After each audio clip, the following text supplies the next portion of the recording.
Hey guys, welcome back to my channel where this week I will talk to you about one of my favorite things in business, and that is the cash flow quadrant. If you don't know what the difference is between active income and passive income, you'll definitely want to check out this video. But even if you do you know how to get from active income to passive income? Do you even know the different pillars of both sides of the quadrant? If not, stay tuned for this video.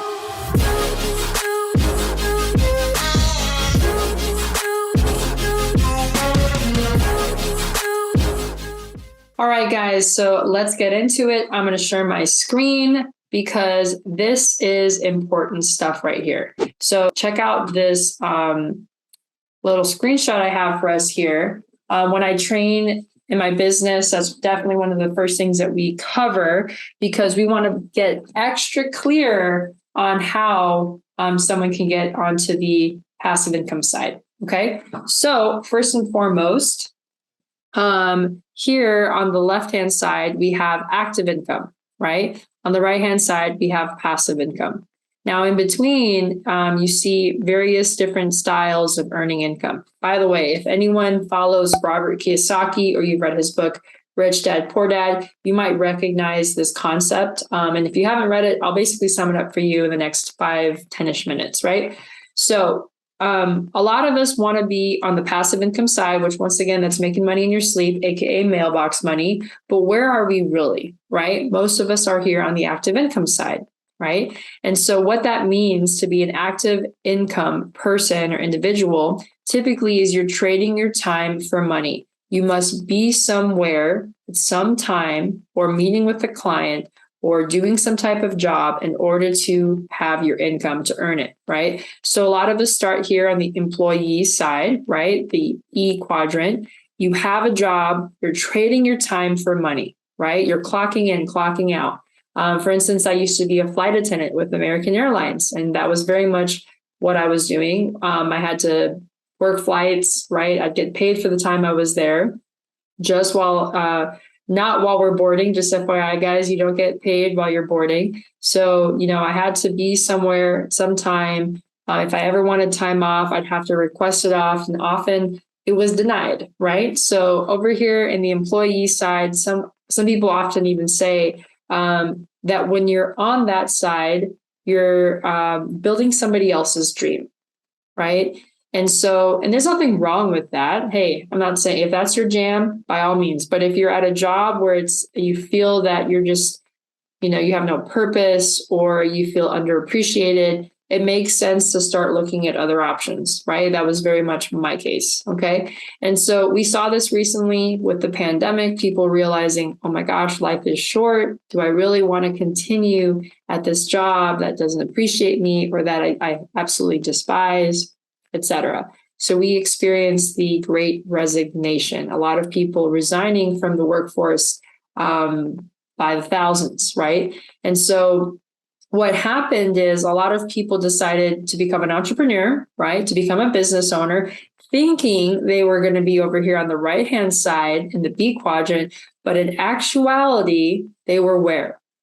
Right over here, self-employed in the S quadrant. Nothing wrong with that, right, guys? But it's still on the active income side, as you can see, right? You're still here on the active income side, meaning you're still trading your time for money, right? You don't have a boss, no one necessarily overseeing you in most cases, but the truth of the matter is you own a job, right? If you don't show up, if you don't meet with the client, XYZ, you will not get paid. And in some industries like real estate, you'll show up, you'll be there, you'll meet with your clients, and the deal falls apart, or the client changes their mind, or for whatever reason, it doesn't come to fruition. And unfortunately, you don't get paid, right? That's why a lot of people in real estate, I think, can get kind of jaded, right? Because unfortunately, you can pour a lot of time investment into certain situations and not make any money from that. Now, in this quadrant, you can actually be making a lot of income. You can attain financial freedom, but the reality is, where is your time freedom, right? In most cases, if you take a look at this word, by the way, self-employed, you still see the word employee and employed, obviously, and self, meaning by yourself, being a one-man show.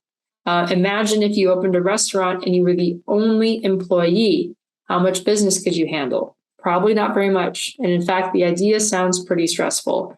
As a self-employee, that's pretty much the experience. If you really think about it, like as a solo single real estate agent without any assistance or anything, or even with an assistant, you're basically in business for and by yourself. So if you want to take a vacation, yeah, right, it ain't going to happen, right? Again, other instances of this, and again, nothing wrong with this. It's just the reality. You're trading your time for money. It's dependent on your activity, right? And so this could be, attorneys. It could be surgeons. It could be doctors, hairdressers, estheticians.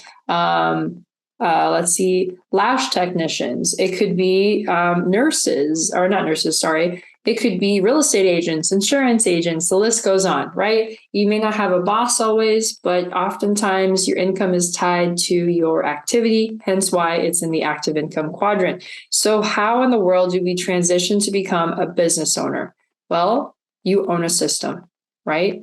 And it could be leveraging a team, a staff, business partners, but at the end of the day, it's about a system, right? And if you can duplicate it and you can scale it even better, right? I mean, consider one of the most famous systems out there, McDonald's, right? There are literally so many franchises globally, right? And so they figured out a system in order to have the success that they have. And really, that's the bottom line. And any successful business ownership is going to be based on whether or not there's a system and whether those systems are being leveraged, whether it's through a team, right? As you can see in this little graph right here, for instance, having business partners, that way you can take time away from the business and not jeopardize your revenue. So that's the first pillar of passive income.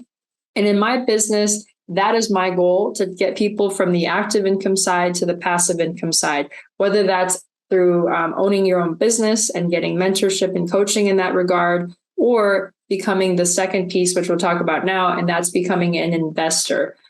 We practice what we preach, right? At our business, at our company, all of us are investors, but also all of our clients, right? And so you really want to make sure that your money is working for you, that it's compounding. And if you don't know what that is, check out my 3 rules of money I did a few weeks ago, where I talked about the effect of compound interest and the rule of 72, right? But anyways, the second pillar of passive income is going to be being an investor, leveraging your money to make more money for you.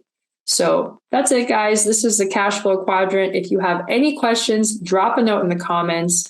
Hit that like button and subscribe to my channel for more tips and tricks regarding finances, business ownership, and real estate. All right, guys, see you next week. You're like a circle that floats around.